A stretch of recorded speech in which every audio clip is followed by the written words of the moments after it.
You've been told you have heart failure or ischemic heart disease. You've been told your heart is damaged, and that damage means limits. Maybe they gave you pills. Maybe they gave you advice. Don't overdo it. But also, move more. Maybe no one explained how to actually live with this condition, only how to monitor it. But here's what no one says clearly enough. Your heart isn't just a pump. It's a responder. It responds to what surrounds it, to what presses against it, physically, emotionally, chemically. And most of the pressure on your heart? It doesn't come from physical exertion. It comes from daily stress, tight rhythms, and unnoticed tension that keeps the heart in a state of microstrain all day long. After 60, your heart doesn't need discipline. It needs decompression. This isn't about cardio workouts or strict diets. It's about 5 daily adjustments, small, calm, consistent, that take pressure off your heart, lower resistance inside your body, and allow circulation to return to a gentler rhythm. If you've been feeling heavy, short of breath, or exhausted despite doing your best, these shifts may be the reason your heart hasn't felt relief. So, like this video. Subscribe if your heart needs support, not stress. Because sometimes the most powerful changes are the softest ones. Let's begin. Part 1. 5 small daily pressure shifts that support the failing heart. 1. Stop holding your breath during transitions, even the small ones. Heart strain isn't always caused by big moments.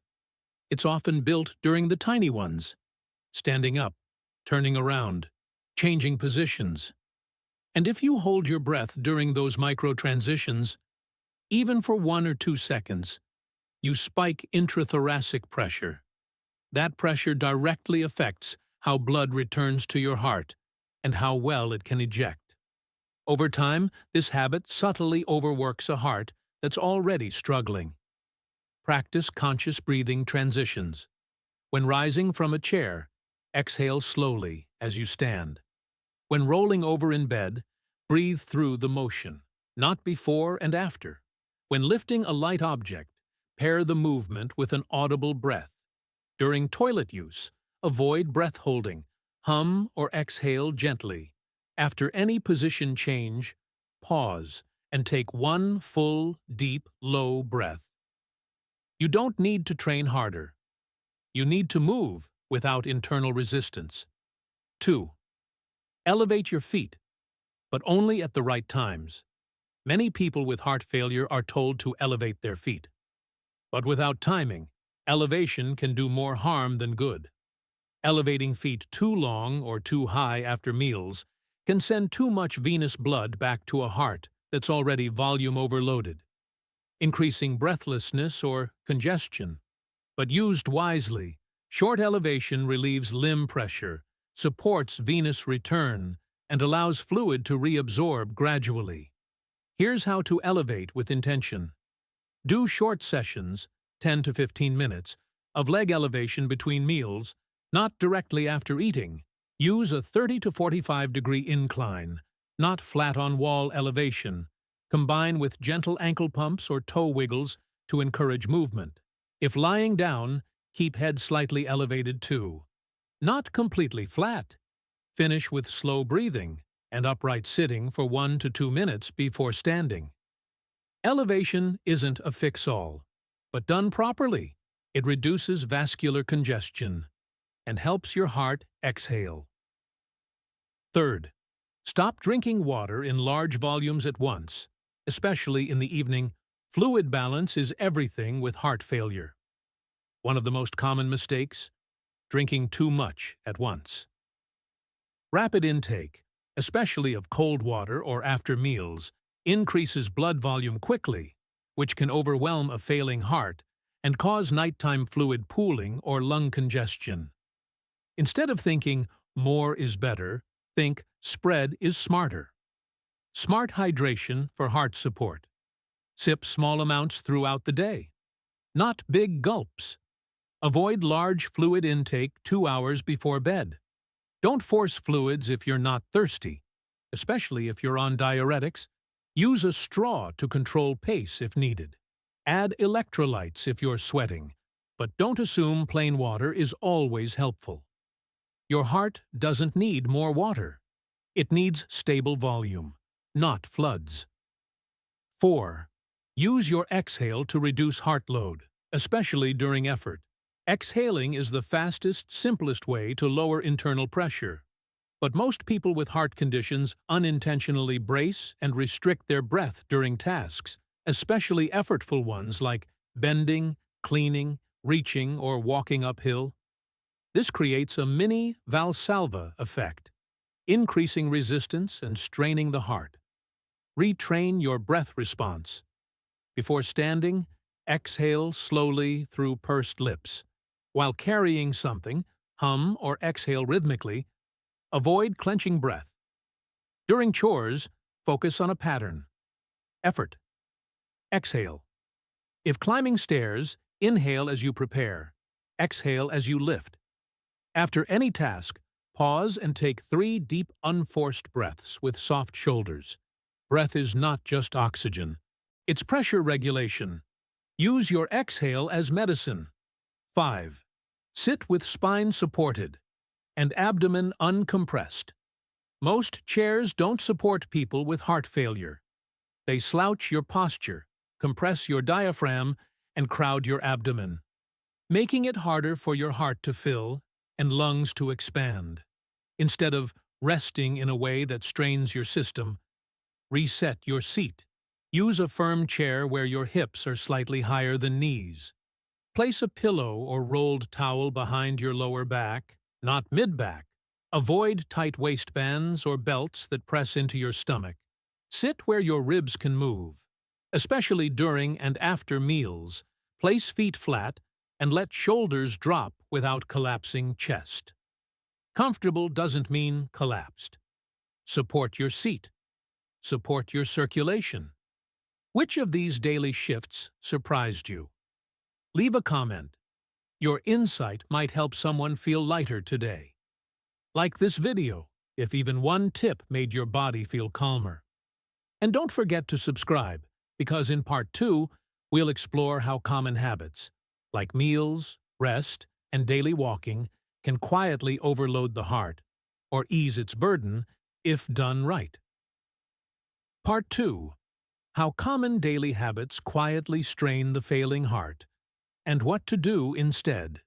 You don't need to be climbing stairs or lifting heavy things to strain your heart. Because most heart failure, especially after 60, isn't worsened by exertion.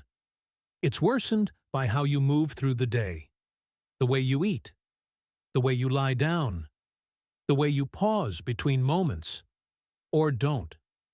Heart failure isn't just a cardiac issue.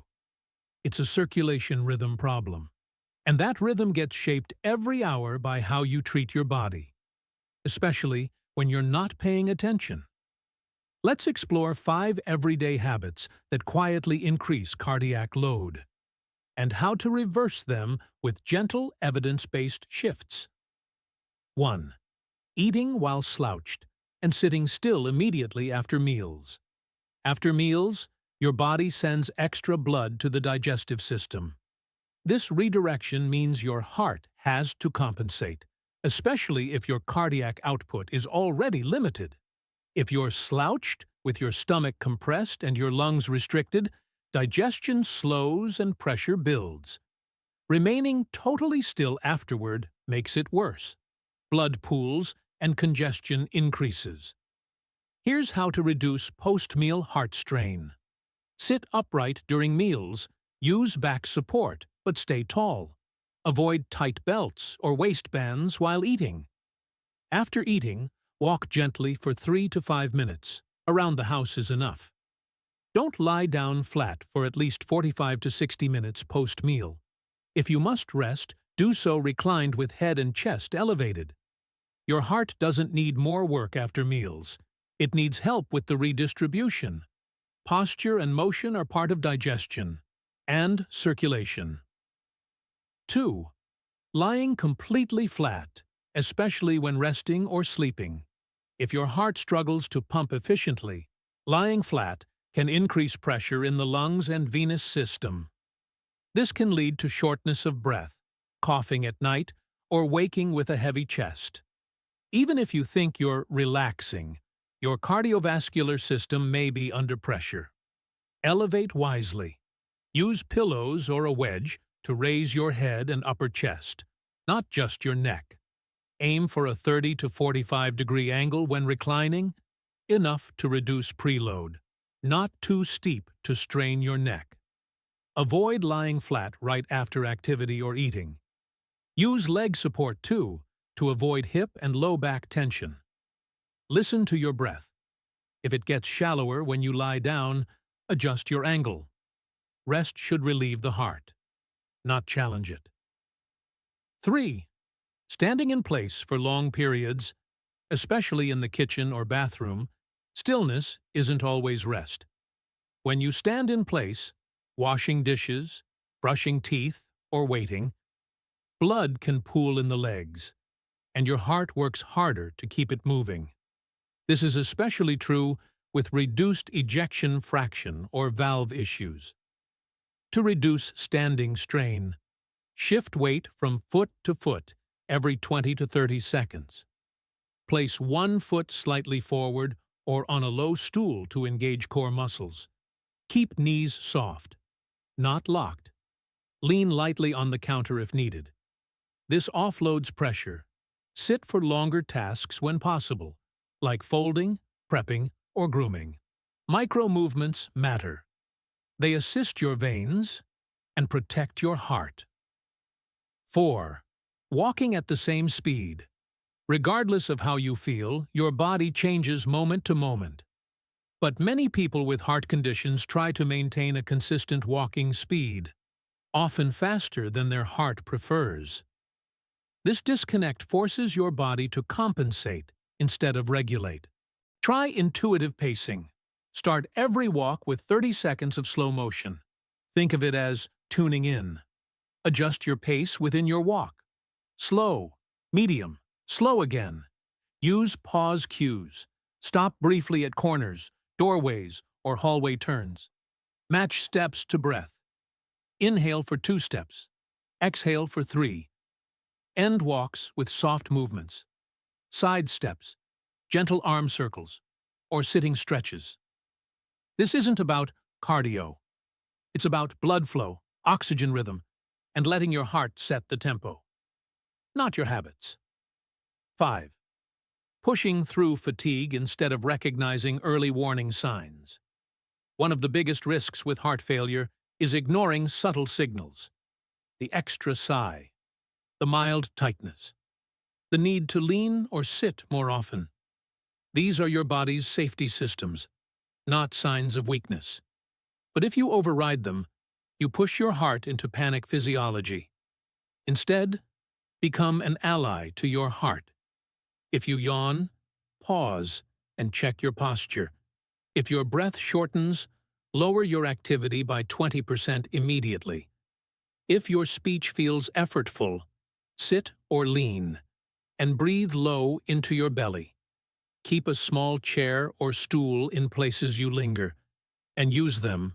Create a signal phrase. This is not quitting. This is adjusting.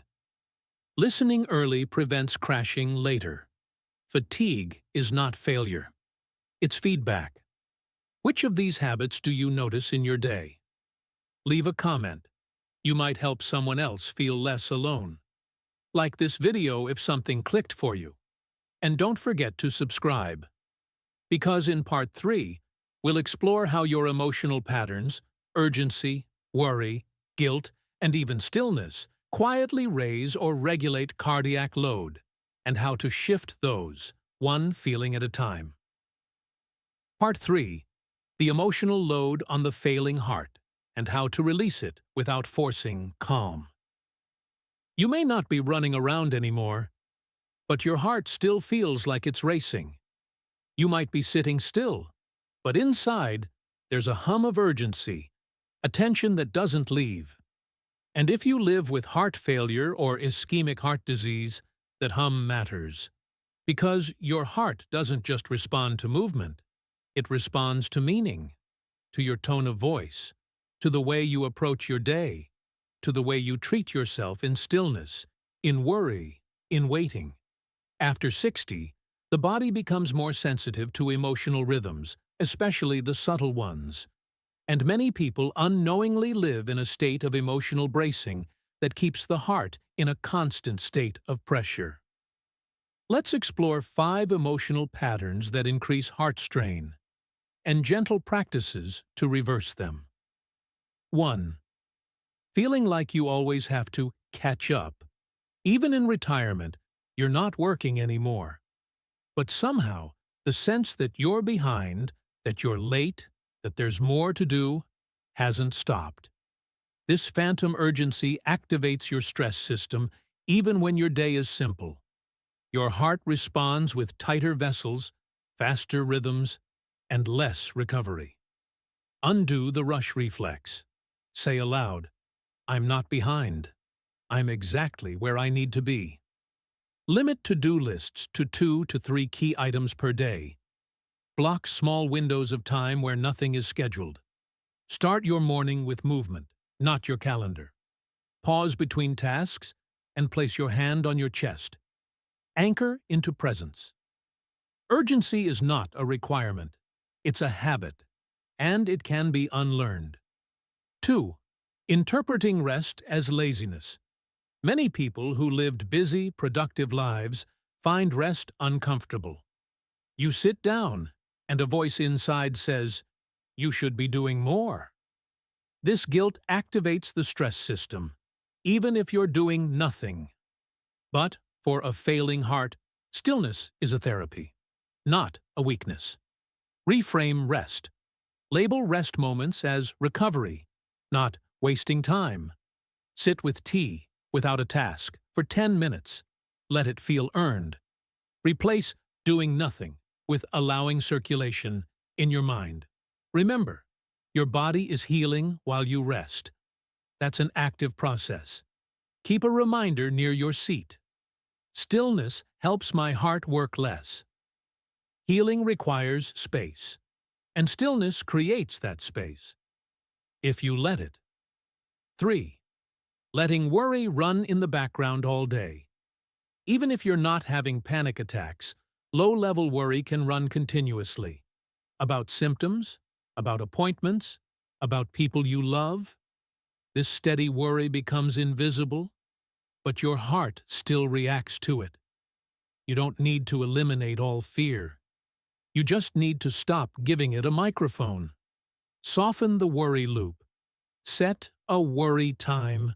10 minutes in the afternoon where you can think, write, or talk about concerns.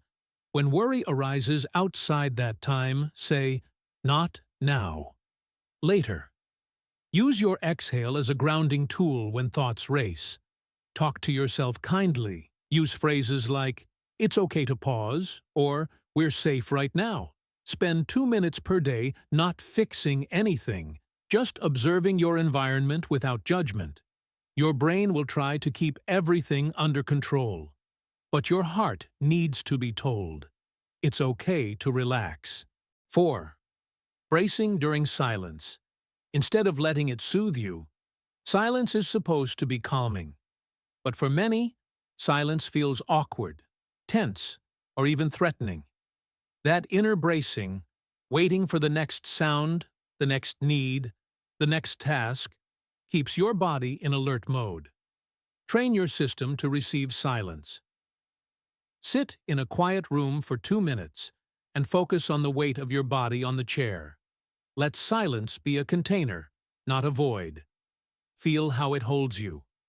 Listen for the smallest background sounds, air, birds, distant traffic.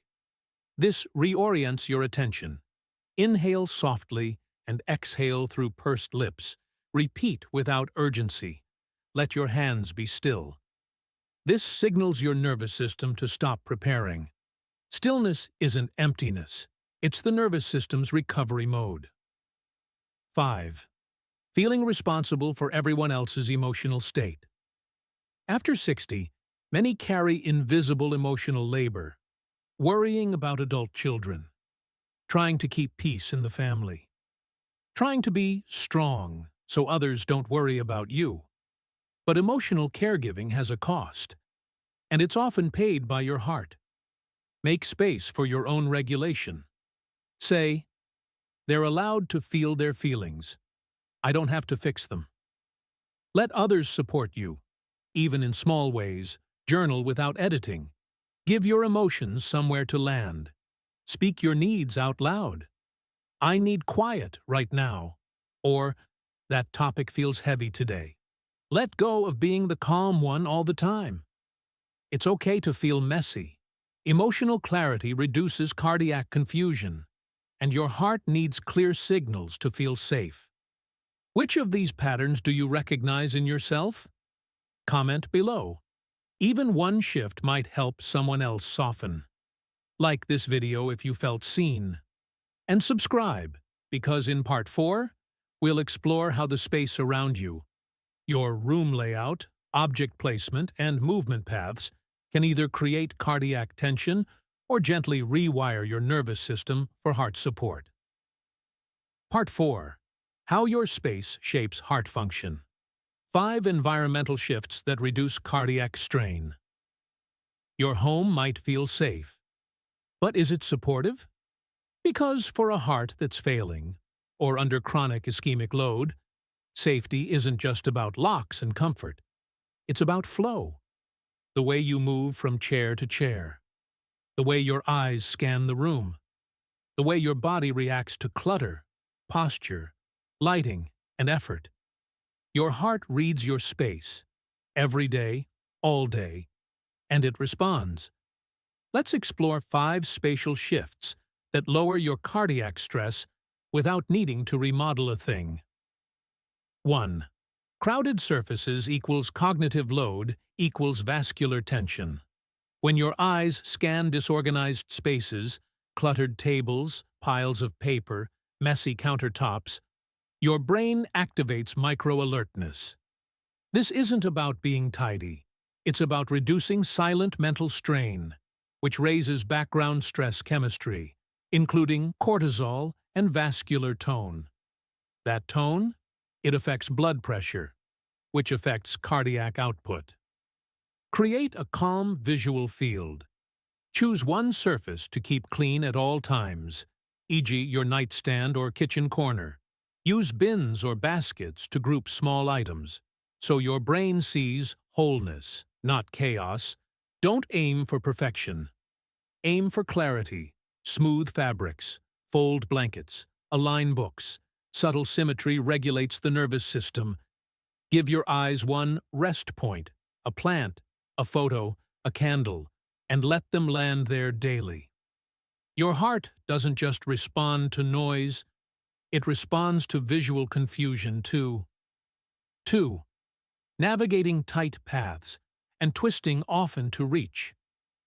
If you have to brace your body to move through a hallway or twist repeatedly to grab daily use items, you're teaching your system that basic tasks require strain. That physical micro-effort builds pressure across the vascular and muscular system, and your heart must compensate. Reset your reach pattern. Store the most used items, cups, meds, chargers, between shoulder and waist height. Widen movement paths between bed, chair, kitchen, and bathroom. Avoid stacking objects in front of drawers or cupboards. Place heavier items lower, not higher. Do a reaching audit. What do you stretch for more than once per day? Move it closer. Ease isn't laziness. It's an energy-saving signal your heart understands. 3. Sitting in collapse or lounging in unsupportive spots. When you sink too deep into a chair or couch, your diaphragm compresses. When your spine collapses, your lungs can't fully inflate. And when your heart is already under strain, these postural shifts reduce oxygen delivery and create internal congestion. You may be resting, but your heart is working harder. Support your seat. Choose a chair where feet touch the floor and spine can stay upright. Use cushions behind the lower back, not just the neck. Avoid prolonged sitting in ultra-soft furniture during the day. Alternate between seated and semi-reclined positions if fatigue is present. Keep a strong sit space. One chair that helps you feel supported, not collapsed. Support isn't about comfort alone. It's about maintaining internal space for circulation. 4. Using one light level all day and, at the wrong times, lighting affects circadian rhythm, which governs hormone balance, blood pressure, and even vascular tone. If your lights are too dim during the day or too harsh at night, your body loses time cues, which can destabilize heart rhythm and energy management. Create a heart-healthy light rhythm. Open curtains and blinds early. Let morning light hit your eyes. Avoid blue or overhead lighting 1 to 2 hours before sleep. Use warm, soft lamps in the evening to signal wind down. Sit near natural light when eating or reading. If you wake at night, avoid turning on full room lights. Use low-level guides. Your heart is part of a rhythm network. Let light help restore that network. 5. Walking the same path, the same way, every day. If your home movement patterns are predictable and rigid, same route, same turns, same actions, your brain begins to tune out.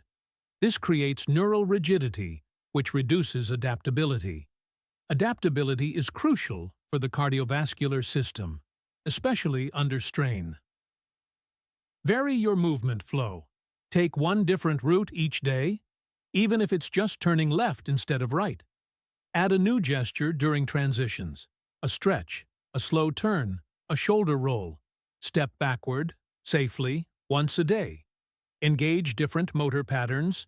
Walk in place while brushing teeth or waiting for water to boil. Occasionally pause in a different room than usual. New cues. New engagement. Variation stimulates flexibility. And flexibility supports vascular responsiveness, a key in managing heart load. Which of these space-based shifts feels most doable for you? Leave a comment. Your change might give someone else permission to try. Like this video if one small change helped your body feel more at ease. And don't forget to subscribe, because healing doesn't always happen in a clinic. Sometimes it happens in a quiet room, with softer light, clearer paths, and a little more space to breathe. Your heart is not broken. It's under pressure. Let's take that pressure off, together. See you in the next video.